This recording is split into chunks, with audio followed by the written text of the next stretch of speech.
한 전도자가 경치 좋은 시골을 다니면서 전도 활동을 하고 있었습니다. 근데 어느 호숫가 아주 경치 좋은 곳에 통나무 집 옆에서 어느 노인분이 흔들 의자에 앉아서 쉬고 있었습니다. 이 여성은 복음 전하기 위해서 이 노인에게 다가가 물었습니다. 표정이 정말 행복해 보이네요. 어떤 식생활을 유지하고 계십니까? 그러니까 이 노인분이 이 여성을 많이 바라다 보면서 하는 말이, 나는 하루에 담배 3갑 피우고 일주일에 위스키 한 상자 마시고 기름진 음식을 즐겨 먹고 운동은 전혀 하지 않습니다. 깜짝 놀라가지고 이 여성이 물었어요. 정말 대단하시네요. 실례하지만 연세가 어떻게 되십니까? 물으니까 이 노인이 투명하게 대답을 했습니다. 26이요. 그렇게 말했다고 해요. 이 젊은이는 인생을 마음대로 산 거죠. 그러나 이 젊은이에게도 하나님의 복음이 필요하였기 때문에 복음을 전했다고 합니다. 지난 수요일에도 그런 말씀을 드렸는데, 이 시대에 큰 영향을 미쳤던 프란시스 쉐퍼라는 사람이 말년에 몸이 아픈 가운데 미국 전역을 다니면서 젊은이들에게 그 하나님의 복음을 전했는데, 그가 정말 피를 토하며 외쳤던 말이, 사랑하는 여러분, 행복을 삶의 목표로 갖지 마십시오. 그것은 불신자도 구하는 것입니다. 예수 믿지 않는 사람도 행복을 삶의 목표로 갖습니다. 그것은 그리스도인이 구할 바가 아닙니다. 우리의 문제는 행복을 구하지만 거룩은 구하지 않는다는 것입니다. 그렇게 외쳤다고 합니다. 여러분, 이 행복은 영어로 해피니스라고 하죠. 근데 본래는 이 해펀이라는 동사에서 나온 것인데, 우연이라는 말이죠. 우연히 발생하는 것이 행복이라는 거죠. 우연히 돈을 벌게 되고 우연히 출세하게 되고 뭐 이런 식의 행복을 구해서는 안 된다 하는 겁니다. 성경에서 말하는 행복은 해피니스가 아니라 블레싱, 축복이라는 거죠. 근데 이 블레싱이라는 말은 브리드라는 말에서 나왔는데 피를 흘린다라는 말에서 나왔다는 거죠. 그래서 이 블레스라는 이 단어의 뜻은 피를 뿌림으로써 성별케 된다 하는 거예요. 구약에 뭔가를 성결하게 하기 위해서 제단에 피를 뿌리기도 하고, 또 단의 그 뿔에 피를 바르기도 했죠. 그래서 부정한 것이 정결케 되어지고 거룩하게 되는 겁니다. 그래서 이런 말이 있어요. 보혈이 없이는 어떠한 축복도 없다. 그런 말이 있습니다. 진정한 복은 예수님의 보혈로 우리에게 주어지는 겁니다.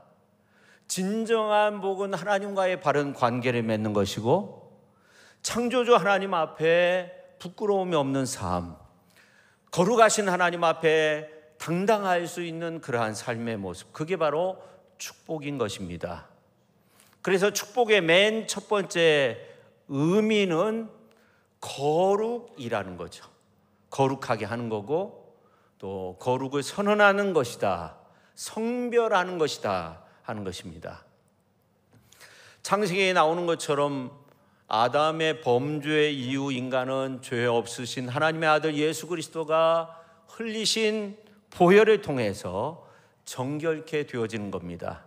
정결케 되어지는 그 근원이 예수 그리스도를 통해서 이루어지는 겁니다. 모든 죄의 사함의 근원이 어디에 있느냐? 예수 그리스도에게 있다는 거죠. 예수 그리스도를 통해서 죄의 허물의 사함을 받게 된다는 거죠.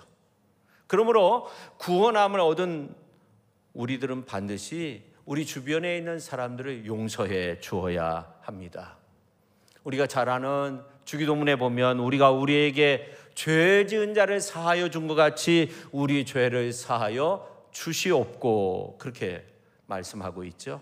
이 말은 우리가 우리에게 죄 지은 자를 사하여 준 것 같이 하나님이 우리의 죄를 사해 달라고 그렇게 기도하는 기도문이죠.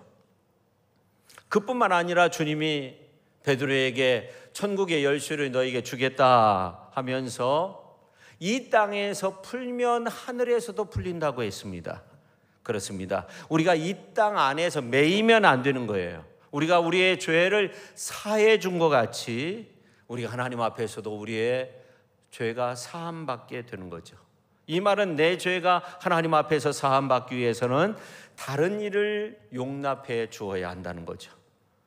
빚진 자가 탕감받는 비유의 말씀을 통해서도 예수님은 이러한 사실을 우리에게 분명히 말씀하였는데, 어떤 임금이 1만 달란트 빚진 자를 용서해 주었습니다. 그러나 1만 달란트 빚진 자는 나가서 100데나리온 빚진 동관, 가까운 사람을 만나서 목을 끌어다가 옥에 가두죠. 임금이 이러한 사실을 알고 1만 달란트 빚진 자를 어떻게 합니까? 그 행위에 대해서 잘못되었다는 것을 분명하게 말하고, 그리고 1만 달란트 빚진 자를 옥에 가두게 되었습니다. 이 말씀은 우리가 우리의 이웃을 항상 용납해 주어야 한다는 거죠. 우리가 빚진 자였기 때문에 그렇습니다. 어떤 분들은 그렇게 말해요. 나는 빚진 적이 없어요. 내가 왜 1만 달란트 빚진 자입니까? 한 달란트도 빚을 진 적이 없습니다. 그러나 로마서 3장 10절에 있는 말씀을 보니까 기록된 바 의인은 없나니 하나도 없다고 했어요. 죄인이 어떻게 한없이 거룩하신 하나님 앞에 나설 수 있겠어요? 속죄함을 이루어야만이 하나님 앞에 나갈 수 있고, 또 하나님이 예비하신 영원한 장막집에 거할 수 있는 겁니다. 그래서 오늘 이제 본문 말씀에 있는 것처럼 예수 그리스도의 속죄로 말미암아 온전한 구원이 이루어지는 것이고, 더 크고 온전한 장막에 우리가 거할 수 있는 겁니다. 오늘 이제 말씀 보세요. 12절에 염소와 송아지의 피로 하지 아니하고 오직 자기의 피로 영원한 속죄를 이루사 단번에 성소에 들어가셨느니라, 그렇게 말씀하고 있습니다. 이 말은 예수님 스스로 제물이 되셔서 영원하고 완벽한 속죄를 이루셨다는 그런 말입니다. 예수님이 자기의 피로 하나님의 놀라운 구원의 새 역사를 이루셨다는 거죠. 예수님이 십자가상에서 참으로 신비한 그 하나님의 구원을 이루셨다는 그런 말씀이에요. 우리가 오늘 이제 본문 말씀을 보면 잘 이해가 되지 않는 그런 부분이 나오는데, 오늘 이제 11절에 있는 말씀이에요. 그리스도께서는 장래 좋은 일의 대제사장으로 오사 손으로 짓지 아니한 것, 곧 이 창조에 속하지 아니한 더 크고 온전한 장막으로 말미암아, 그렇게 말씀하고 있어요. 이 말씀이 좀 잘 이해가 되지 않아요. 세번역 성경으로 보면, 그러나 그리스도께서는 이미 일어난 좋은 일을 주관하시는 대제사장으로 오셔서 손으로 만들지 않은 장막, 다시 말하면 이 피조물에 속하지 않은 더 크고 더 완전한 장막을 통과하여 단 한 번에 지성소에 들어가셨습니다. 그런 말이에요. 그러니까 예수님이 과거에 대제사장의 그런 모습과 같이 이 땅에 오셨다는 거예요. 그리고 십자가를 지셨다는 거예요. 그리고 자기의 피로써 우리를 완벽하게, 아주 깨끗하게 씻어서 피조물에 속하지 아니한, 그러니까 과거에 하나님께서 만드신 그런 피조물의 모습이 아니라는 거예요. 이 땅의 모습이 아니라는 거예요. 더 아름답고 더 놀라운 완전한 천국의 장막집을 마련하셨다는 거예요. 예수 그리스도의 보혈로 마련하셨다는 거예요. 근데 예수님은 더 나아가 전능하신 하나님이 계신 하늘 지성소를 향해 단번에 나아가셨다, 들어가셨다, 그런 말입니다. 우리가 이 같은 사실을 잘 알아들을 수 있도록 히브리서 기자는 그 9장 1절 말씀을 보면 이런 말씀을 하고 있어요. 세번역 성경으로 보면, 첫 번째 언약에도 예배 규정과 세상에 속한 성소가 마련되어 있었습니다. 그렇게 말씀하고 있어요. 여기 계신 분들은 좀 아시겠지만 우리가 이 성막에 대해서 공부하면 예수님의 사역에 대해서 우리가 좀 더 잘 알 수 있어요. 더 많이 이해할 수 있어요. 그래서 히브리서 기자는 9장을 시작하면서 이 성막 성소에 대한 말씀을 하고 있는 거예요. 우리가 오늘 이제 11절 12절 이런 말씀들을 잘 이해가 되지 않는데 그런 말씀들을 설명하기 위해서 1절부터 첫 언약에도 섬기는 예법과 세상에 속한 성소가 있었다는 거예요. 첫 언약, 과거 이제 이스라엘 백성들이 그 광야 생활할 때 하나님께서 성막을 만드셨어요. 그 성막 안에 성소가 있었죠. 그러니까 이 성막의 내용 중에서도 아주 중요한 부분들을 히브리서 기자는 말씀하고 있는데, 여러분 우리가 이 신앙의 목적 가운데 가장 큰 목적 중에 하나가 뭐냐면은 하나님을 만나는 거 아닙니까? 우리가 하나님 만나야 돼요. 구약이나 신약에 나오는 많은 위대한 하나님의 사람들의 모습을 보니까 전부 다 하나님 만난 사람들이에요. 하나님 만나니까 문제 해결 안 받고 하나님 안에서 비전과 어떤 환상을 보고 앞길이 열려지는 그러한 놀라운 체험을 했어요. 이 아브라함이 하나님을 만났을 때 이 갈대아 우르에서 떠나 하나님이 예비하신 젖과 꿀이 흐르는 가나안 땅을 향해서 나갔어요. 이삭이 하나님을 만났을 때 100배의 축복의 결실을 맛보았습니다. 야곱 베델에서 하나님을 만났을 때 하나님의 천사가 오르락 내리락 하는 이러한 환상을 보고 그가 하나님 앞에 서원하면서 기도하고 후일에 그대로 이루어지는 그러한 놀라운 기적을 체험했습니다. 솔로몬이 하나님 앞에 1000번제를 드리기를 마쳤을 때 하나님을 만나게 되었어요. 꿈에 하나님을 만나게 되는데 하나님이 나타나셔서 내가 너에게 무엇을 줄까? 너는 구하라. 그렇게 말씀하십니다. 솔로몬이 왕이 되어서 대답해요. 새 한글 성경으로 보면 우리가 좀 더 이해할 수 있는데, 주님의 종인 나를 주님이 고르신 백성 가운데 있는데 이 백성은 셀 수 없이 많다는 거예요. 너무나 많아 헤아릴 수가 없습니다. 그러니 주님의 종인 나에게 알아듣는 말씀을 주십시오. 우리가 생각할 때 지혜를 달라고 구했다 이렇게 생각하는데 사실은 알아듣는 말씀을 주십시오. 주의 백성을 재판하여 좋은 것 나쁜 것을 분별하도록, 아니면 누가 이 주님의 까다로운 백성을 재판하며 다스릴 수 있겠습니까? 그런데 이것이 주님의 마음에 꼭 들었다는 거예요. 솔로몬이 이런 것을 달라고 했기 때문이다. 하나님이 그에게 말씀하셨다. 내가 이런 것을 달라고 하고 오래 살게 해달라고 하지 않았다. 재산해달라고 하지 않았다. 너의 원수의 목숨을 달라고 하지 않았다. 오히려 재판에서 옳은 것을 듣고 분별하도록 해달라고 했다. 그렇기 때문에 내가 이제 너의 말대로 해줄 거다. 자, 내가 너에게 지혜롭고 분별력 있는 마음을 줄 것이다.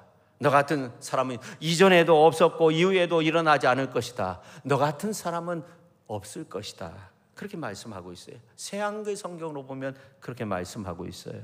이렇게 하나님을 만난 사람들은 전부 다 하나님의 축복을 받았어요. 문제 해결 안 받았어요. 하나님의 어떤 도움의 손길을 체험했어요. 하나님의 도움의 손길을 체험하는 가운데 승리의 삶을 살았어요. 축복의 삶을 살았어요.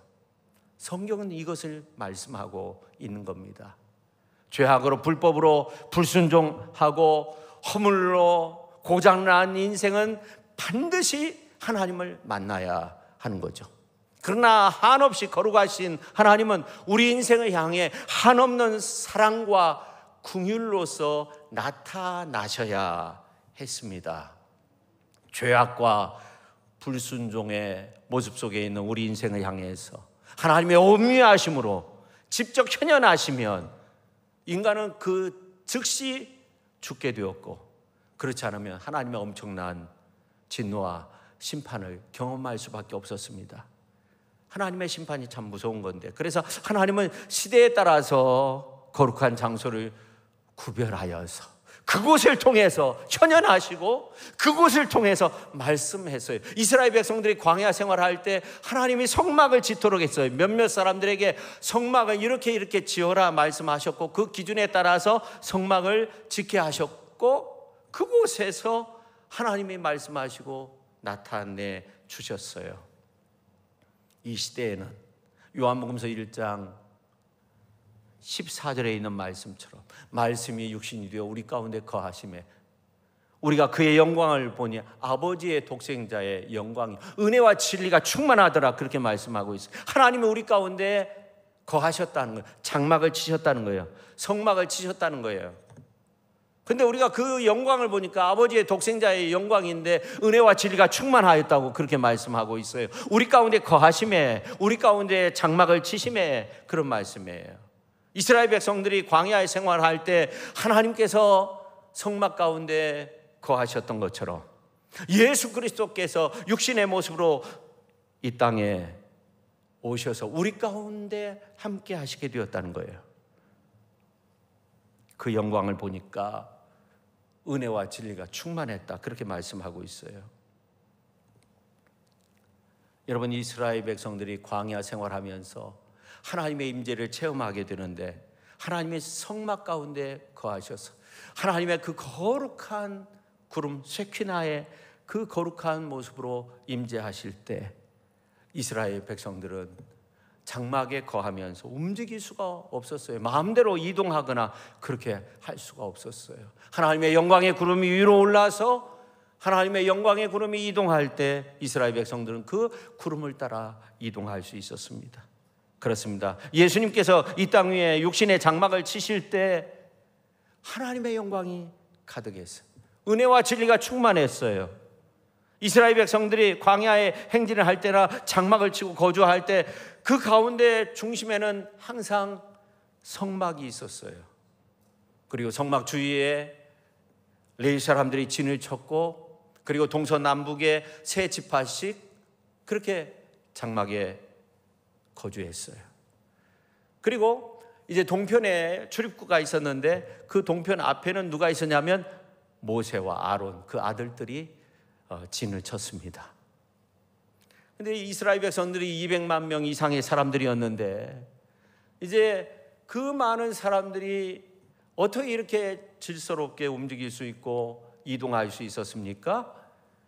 하나님께서 함께 하셨기 때문에 그렇죠. 그래서 거룩한 구름이 떠오르면 이동을 하고, 또 머무르면 그곳에 장막을 치고 지파별로 그렇게 했던 것입니다. 근데 이스라엘 장막 한가운데 위치한 이 성막은 하나님이 설계하신 거죠. 하나님은 하늘에 있는 그 영원한 장막집의 모형으로서 그림자와 같이 성막을 만드신 거예요. 히브리서 8장 5절에 그런 내용들이 나와 있어요. 그래서 제사장들이 예법에 쫓아서 성막에서 하나님 앞에 예물을 드렸어요. 이 성막에는 많은 제사장들이 봉사하고 있었죠. 성막의 크기는 가로가 50m, 100규빗, 세로가 25m, 50규빗. 평수로 따지면 어느 정도 될 것 같아요? 평수로 따지면 378평 정도 됩니다. 상당히 크죠? 근데 입구는 10m. 근데 동쪽에 이제 울타리는 25m 중에 10m 정도 되었어요. 근데 재밌는 것은 이 동서남북에 이렇게 울타리로 다 이렇게 그 세마포장으로 막혀져 있는데 그 높이가 2.5m 정도 되었기 때문에 그 주변에 12지파들이 세 지파씩 이렇게 그 장막을 치고 이스라엘 백성들이 거했지만 그 성막 안에 있는 모습을 볼 수는 없었어요. 그냥 하나님의 영광된 구름이 떠오르고, 그 다음에 번제 제단에서 구름이 올라가고, 이러한 모습들을 보면서 하나님의 임재를 체험할 수밖에 없었습니다. 근데 특별히 이 성막의 울타리를 지탱하고 있는 이 녹기둥이라는 게 있어요. 그래서 이제 그 울타리를 세마포로 이렇게 연결을 시키는데, 근데 이 녹기둥이 십자가를 의미한다는 거예요. 녹기둥에 달려있는 은고리가 있는데 그 은고리, 은으로 만든 거죠. 은30 생명의 속전을 의미하는 겁니다. 예수님이 은30에 팔렸잖아요. 그리고 세마포로 둘러싸여 있는 성막 안은 하나님의 어떤 보호를 의미하는 거예요. 우리가 십자가 안에 있으면 하나님의 구원의 은혜 속에 보호함을 입게 되는 거죠. 의인은 없지만 한 사람도 없어요. 한 사람도 없어요. 근데 우리가 믿음으로 십자가에 달리신 예수님을 바라보아서 하나님 앞에서 의롭다 되고 또 인정받아서 구원의 은혜를 누리게 되는 줄로 믿으시기를 바랍니다. 이렇게 이스라엘 백성들이 성막 안에 나갈 때 하나님의 용서와 하나님의 큰 은혜를 누리게 된 것처럼 마지막 심판 때 우리는 예수 그리스도의 보혈의 공로를 믿음으로 하나님의 보호와 또 하나님의 은총 가운데 그 큰 주님의 사랑을 누리며 살게 되는 줄로 믿으시기를 바랍니다. 근데 가나안으로 진군하는 이스라엘 백성들의 모습을 보면 이 성막을 중심해 가지고 12지파, 3지파씩 동서남북에 이제 진을 쳤는데 이스라엘 백성들은 200만 명이 넘었어요. 근데 하나님은 고집스럽게 어떻게 보면 그 성막으로 들어가는 문을 하나밖에 두지 않았어요. 사방에 두지 않았어요. 하나의 문을 통해서 하나님께 나올 수 있도록 했습니다. 이러한 사실을 우리가 묵상할 때 하나님께로 나아갈 수 있는 길은 오직 한 길, 다른 길은 없어요. 하나님께 나아갈 수 있는 길은 오직 예수로만 구원받게 된다는 이 사실을 우리가 알아야 되는 거죠. 그래서 예수님은 말씀하셨어요. 나는 양의 문이다. 하나님의 양인 우리는 예수 그리스도를 통해서 그 문을 통해서 하나님께 나가는 거예요. 다른 문으로 들어오는 자는 절도고 강도라고 했어요. 성도 여러분, 우리의 모든 문제를 해결해 주시는 구원의 하나님이 예수이심을 믿으시기를 바랍니다. 여러분, 이 베드로가 성령 받기 전에는 예수님이 구원의 주가 아닌 구원의 주에 대해서 가르쳐주는 스승 정도로만 생각했던 것 같아요. 그래서 예수님을 3번씩이나 부인하게 되잖아요. 근데 마가다락방에서 부회사 성령을 체험하고 난 이후에는 그의 구원관이 바뀌었어요. 오직 예수로 바뀐 거예요. 그래서 많은 유대인들 앞에서 이 베드로가 이런 고백을 해요. 이런 선언을 해요. 사도행전 4장 12절에 있는 말씀을 보면 다른 이로서는 구원받을 수 없나니 천하 사람 중에 구원받을 만한 다른 이름을 우리에게 주신 일이 없습니다. 그렇게 고백해요. 예수님도 말씀하셨어요. 내가 곧 길이요 진리요 생명이라고. 나로 말미암지 않고는 아버지께 올 자가 없다고 그렇게 말씀하셨어요. 우리는 오직 예수로만 풍성함을 얻을 수 있고 예수로만 복을 받을 수 있고 예수로만 구원을 얻게 되는 거예요. 그래서 여러분에게 어떤 문제가 있을 때 여러분이 예수님의 이름으로 기도할 수 있기를 바랍니다. 기도만 하지 말고 구하고 찾고 문 두드리는 것은 우리가 하나님 앞에 기도하면서 인간 편에서 해야 할 또 일을 말하고 있는 거예요. 물론 기도를 의미하기도 하지만 우리가 기도하면서 인간적인 노력도 해야 되는 거예요. 그러면 어떻게 돼요? 문이 열리게 되는 거예요. 반드시 문제가 해결 안 받게 되는 거예요. 반드시 치유의 역사도 일어날 수 있는 거죠. 우리가 성막으로 들어가는 이 문이 작은 문이었다 이렇게 생각하면 안 돼요. 왜냐하면 이 동편 울타리는 25m인데 그중에 한 10m 정도가 문이었으니까 절반 정도가 문이었던 거죠. 큰 문이죠. 이러한 모습의 성막이 우리에게 주는 교훈은 무엇일까요? 이 문은 어느 특정인만 들어가는 한정된 그런 문이 아니었다는 거예요. 누구든지 이 문을 통해서 하나님 계시는 성소에 나아갈 수 있었던 거예요. 성막으로 들어갈 수 있었던 거예요. 어떤 사람도 제한하지 않는다는 겁니다. 주님은 우리에게 말씀하십니다. 이는 그를 믿는 자마다 멸망치 않고 영생을 얻게 하려 하심이라. 누구든지 인자 예수 그리스도를 믿으면 구원받게 되는 거죠. 한때 구약의 제사장들은 이 문은 유대인들만을 위한 것으로 생각을 했습니다. 그러나 우리 주님은 십자가로 구원의 문을 여신 거예요. 여셨을 뿐만 아니라 더 나아가서 이제 성소의 문도 여신 거예요. 그러니까 성막의 문이 있고 성소의 문이 있고 그 다음에 하나님 계시는 휘장도 있죠. 그 휘장을 지나칠 때 지성소로 나아갈 수 있는 거죠. 그러니까 그 휘장도 찢으신 거예요. 십자가로 구원의 문을 여신 거예요. 우리 예수님이 십자가상에서 다 이루었다 말씀하셨을 때 휘장 위로부터 아래까지 찢겨졌어요. 누구든지 예수 그리스도를 통하면 하나님께 나아갈 수 있는 거예요.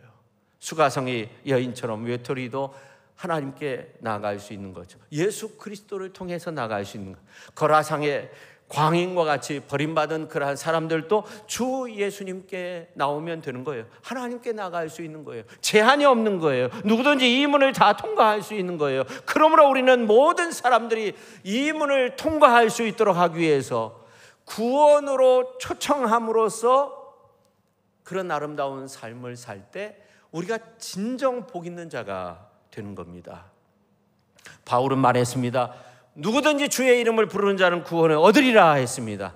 주 예수의 이름만 부르시기를 바랍니다. 예수님의 이름으로 우리는 구원의로의 초청을 받고 영생을 소유한 자가 되었어요. 그래서 우리가 다 주님 앞에 나와서 기쁨으로 주님을 찬양하며 주님 앞에 경배하며 어둠의 권세를 다 물리치고 진정 하나님 앞에만 영광 올려드리는 그러한 복된 삶을 살아갈 수 있도록 그렇게 만드셨다는 이 사실을 우리가 꼭 기억해야 하는 거죠. 근데 재밌는 것은 이 성막문이 10m 정도 되었는데 기둥으로 따지면 4개 기둥이 걸쳐서 이렇게 커튼식으로 짜져서 이렇게 그 성막문이 되었는데 우리가 생각하는 그런 나무문이 아니에요.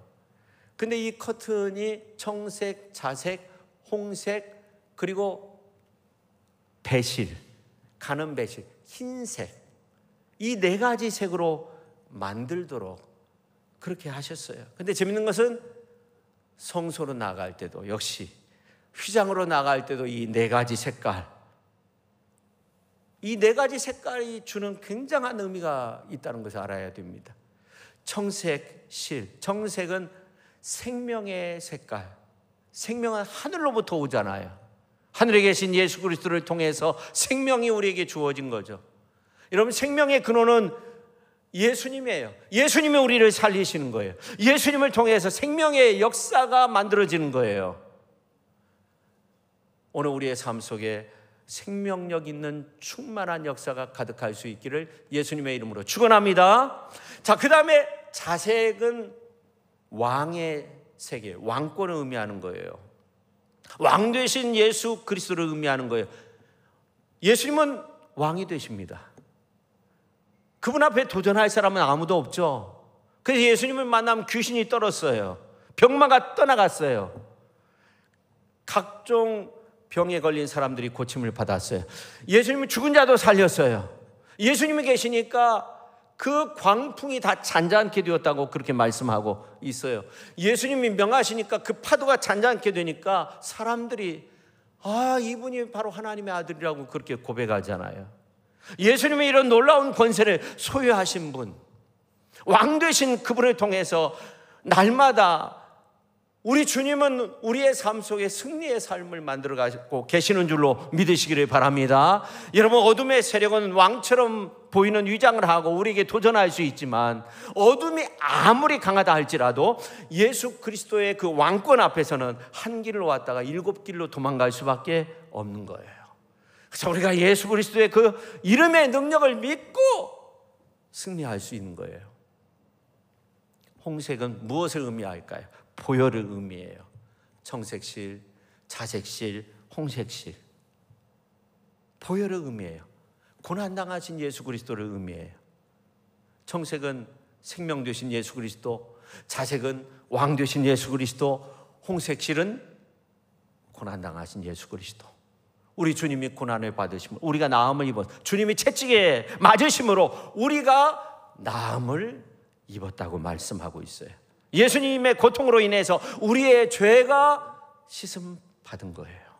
우리는 고난받을 수밖에 없는, 심판받을 수밖에 없는 그런 존재였는데, 예수님이 우리의 고난, 수고하고 무거운 짐을 다 짊어지고 십자가상에서 나무 위에 달려 죽으심으로 말미암아 저주를 받으신 거예요. 우리 대신 저주를 받으신 거예요. 성경에 그렇게 나와요. 그래서 우리가 가지고 있는 이러한 저주의 문제를 다 해결해 주신 거예요. 그분의 왕의 권위로, 부활의 능력으로, 부활의 권세로 우리를 세워주시고 우리를 씻겨주시고 우리를 새롭게 해주세요. 그래서 예수 그리스도 안에 있으면 어떻게 돼요? 우리가 새 피조물이 된다고 그렇게 말씀하고 있어요. 예수 그리스도의 피 흘리심의 그 은혜에 동참하는 사람이 되어야 한다는 거죠. 그 은혜에 동참하는 사람들이 성막 안으로 들어갈 수 있는 거죠. 주님의 보호하심. 그 성막은 우리가 잘 알 수는 없지만 영원한 저 천국의 장막집을 예표하는 그런 어떤 모습으로 우리에게 설명되고 있는 거죠. 그 다음에 마지막 색깔은 뭐예요? 백색은 성결을 의미합니다. 근데 성결을 의미하는데 그 백색은 부활하신 예수 그리스도를 의미하는 거예요. 그래서 이 배실은 흰색인데 죽음의 어둠 그림자를 다 걷어내시고 부활하신 예수 그리스도를 의미하는 거예요. 예수님은 어떤 분이신가? 가이사랴 빌립보에서 여론조사를 한 적이 있어요. 보니까 어떤 사람은 죽었던 세례 요한이 다시금 살아났다, 어떤 사람은 세례 요한이 살아났다고 주장하는 사람도 있는가 하면 또 에레미야와 같은 선지자라고 주장하는 사람도 있고, 또 에레미야와 같은 선지자 중에 한 사람이라고, 엘리야와 같은 사람이라고 그렇게 주장하는 사람들도 있었어요. 잘못 생각한 거죠. 잘못 예수님에 대해서 이해한 거죠. 여러분, 하나님은요 아주 오래전부터, 그래야 이스라엘 백성들이 출애굽해가지고 광야 생활할 때 그때부터 성막을 만들어가지고 이 성막을 통해서 메시아가 어떤 분이신가, 예수님이 어떤 분이신가 대답할 수 있도록 그렇게 만드신 거예요. 그리고 그분은 우리에게 생명을 주시는 분이고, 그분은 우리를 영원한 왕의 모습으로 왕의 길로 우리를 인도해 주시는 분이시고, 그분은 우리를 세워주시는 분이시고, 그분은 우리를 일으켜 세워주시고 하나님의 놀라운 치유의 역사를 이루어 주시고 우리를 회복시켜 주시는 분이 되시는 줄로 믿으시기를 바랍니다. 그분은 지금도 왕의 권세로 우리와 함께 하세요. 그뿐만 아니라 우리의 죄를 지시고 십자가상에서 물과 피를 다 흘려주심으로 말미암아 우리 대신 고난당하시고 죽음을 이기신 분, 부활하신 분, 부활의 주가 되십니다. 그래서 우리 주님이 말씀하세요. 내가 진실로 진실로 너에게 말하노니 나는 양의 문이라. 나보다 먼저 온 자는 다 절도역 강도니 양들이 듣지 아니하였느니라. 내가 문이니 누구든지 나로 말미암아 들어가면 구원을 받고 또는 들어가며 나오며 꼴을 얻으리라 말씀했어요. 분명히 예수님은 하늘에 계신 하나님이셨어요. 그러나 높고 높은 보좌를 다 버리고 낮고 천한 이 땅에 오셔서 우리와 함께 계시는 분, 그분이 지금도 부활과 생명이 되사 보혜사 성령으로 우리와 함께하여 주시는 줄로 믿으시기를 주님의 이름으로 축원합니다. 성령으로 우리를 붙들어 주시고 성령으로 우리 가운데 역사해 주시는 분이 되십니다. 그런데 재밌는 것은 이 성막으로 들어갈 때는 문턱이 없었어요. 문턱이 없다는 것은 자유롭게 움직일 수 있다는 거예요. 그전에는 집 안에 문턱이 다 있었어요. 방마다 문턱이 있어요. 지금도 있는 집이 굉장히 많죠. 그래서 손님이 오면 안방으로 이렇게 모실 때가 있는데 상을 들고 가다가 문턱에 걸려서 상을 그냥 다 엎어버릴 때도 있고 그런 적이 있어요. 그러나 문턱이 없으니까 얼마나 편해요. 근데 성막으로 나갈 때 그런 문턱이 없었어요. 여러분, 예수님을 믿는 것이 어려운 일은 아닙니다. 어렵지 않으니까 믿지 않는 경우도 있는 것 같아요. 우리가 예수님을 영접하면 되는 거예요. 예수님을 믿으면 되는 거예요. 근데 영접하지 아니하였으나 영접하는 자 곧 그 이름을 믿는 자들에게는 하나님의 자녀가 되는 권세를 주셨으니 이는 혈통으로나 육정으로나 사람의 뜻으로 나지 아니하고 오직 하나님께로부터 난 자들, 그렇게 말씀하고 있는데 오늘 이 예배에 참여한 모든 분들은 하나님께로부터 난 자들입니다. 할렐루야. 옆에 분한테 하나님께로부터 난 분이시군요. 하나님께로부터 난 구원받은 백성, 구원받은 아주 소중한 분이 옆에 앉아 계시는 거예요. 오늘 나인 거예요. 오늘 여러분인 거예요. 지금 예수님은 나의 왕으로 여러분 다시 한번 인정하십시오. 예수님은 나의 주인으로 인정하십시오. 하나님의 자녀가 돼요. 하나님의 자녀의 권리를 얻게 되는 거예요. 진나라 효공이라는 사람이 6개국을 통일할 때 상앙이라는 사람이 굉장한 도움을 주었다고 합니다. 근데 이 상항은 어떤 사람이었냐면 백성들의 신뢰를 받아야 정치를 잘 알 수 있다, 그렇게 생각을 해가지고 묘책을 냈는데, 그것은 뭐냐면 남쪽에 그 문 앞에 나무가 있는데 거기다 방을 붙여놓은 거예요. 이 나무를 옮겨서 성 북쪽으로 옮기는 사람에게 금 10근을 주겠다, 적재하는 거죠. 사람들은 웃기만 하지 무슨 그 나무 좀 옮겼다고 해서 금 10근을 주냐. 나중에 50근까지 올라갔어요. 사람들이 믿지 않는 거예요. 근데 지나가던 한 사람이 그냥 한번 해보자 해가지고 그 나무를 옮겨가지고 북쪽에 심었는데 정말로 이 상항이 금 50근을 준 거예요. 이 소문이 막 전국 각처에 퍼져서 상항이 하는 말은 어떤 말이든지 믿었다는 그런 이야기가 있어요. 주님은 책망받을 수밖에 없는 라오디게아 교회를 향해서 이런 말씀하신 적이 있어요. 책망만 받았죠. 보니까 책망받을 수밖에 없어요. 그것밖에 없는데 볼지어다 내가 문 밖에 서서 두드리노니 누구든지 내 음성을 듣고 문을 열면 내가 그에게로 들어가 그와 더불어 먹고 그는 나와 더불어 먹으리라. 그렇습니다. 이 주님의 양된 우리는요, 믿음으로 그 문으로 들어가기만 하면 그분의 도우심 가운데, 그분의 인도하심 가운데, 그분의 능력 안에 우리가 살게 되는 거예요. 우리는 주님의 양된 자이기 때문에 어떻게 보면 그분이 우리 향해서 문을 두드리고 계신다고 하잖아요. 아니, 주님이 우리를 부르시고 계신다고 하잖아요. 내 음성을 듣고 문을 열면 그렇게 말씀하고 있잖아요. 주님이 아무개야 하면서 그렇게 저와 여러분을 부르시고 계시는 거예요. 이제 주님을 향해서 문을 열면 주님이 우리 안에 거하신다는 거예요. 함께 먹겠다는 거예요. 함께 하겠다는 거예요. 필요한 거 채워주겠다는 거예요. 더불어 함께하는 인생의 모습으로 이끌어 주신다는 거예요. 여러분, 성막에는 문턱이 없었어요. 문턱이 없는 문을 지나쳐서 가는, 힘있게 들어가는 이스라엘 백성들의 모습을 한번 생각해 보세요. 어른도 아이도 누구든지 다 들어갈 수 있는 거예요. 어떤 사람이든지 자유롭게 들어갈 수 있어요. 그럼 여러분에게 한번 묻겠어요. 여러분은 문 안에 있습니까? 문 밖에 있습니까? 아니면 주님과 더불어 먹으며 즐거워하고 잔치자리에 참여하는 그 은혜 속에서 살고 있습니까? 나는 어떤 존재입니까? 어떤 모습으로 있습니까? 주님은 우리에게 말씀하십니다. 수고하고 무거운 짐진 자들아 다 내게로 오라. 내가 너희를 쉬게 하리라. 성도 여러분, 누구든지 오라고 할 때 그 문에 들어가는 자가 복이 있는 자 아닙니까? 여러분, 아무리 아름다운 재물이라 할지라도, 그 재물이라 할지라도 이 성막문으로 통과해서 들어가지 않으면 재물이 될 수 없는 거예요. 그리고 그 재물에 이제 헌제자가 안수함으로 그 재물이 되는 거죠. 성막문을 통과하지 않으면 그 무엇도 재물이 되지 않는 거예요.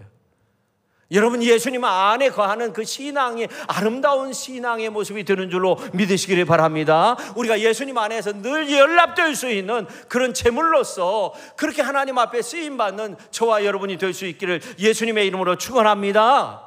그분은 우리에게 이 땅에 그 무엇보다도 크고 놀라운 온전한 장막이라고 하는 것은 놀라운 장막집을 예배해 놓았다는 거예요. 완벽한 장막집이라는 거예요. 우리가 생각할 수 없는 그런 장막집을 예배해 놓았다는 거예요. 그 은혜 속에 우리가 있다는 거예요. 그 은혜의 역사를 이루면서 이 땅 가운데서도 살아야 한다는 거예요. 주님은 더 크고 온전한 장막집을 다 마련하시고 그 장막집으로 우리를 초대하고 있는 겁니다. 그 장막집에 거하는 인생의 삶이 될 수 있기를 예수님의 이름으로 축원합니다. 기도하겠습니다. 주님은 더 크고 온전한 장막으로 우리를 인도하신다는 것을 알았습니다. 주님, 저희들은 부족하고 연약합니다. 죄 많고 허물 많은 죄인입니다.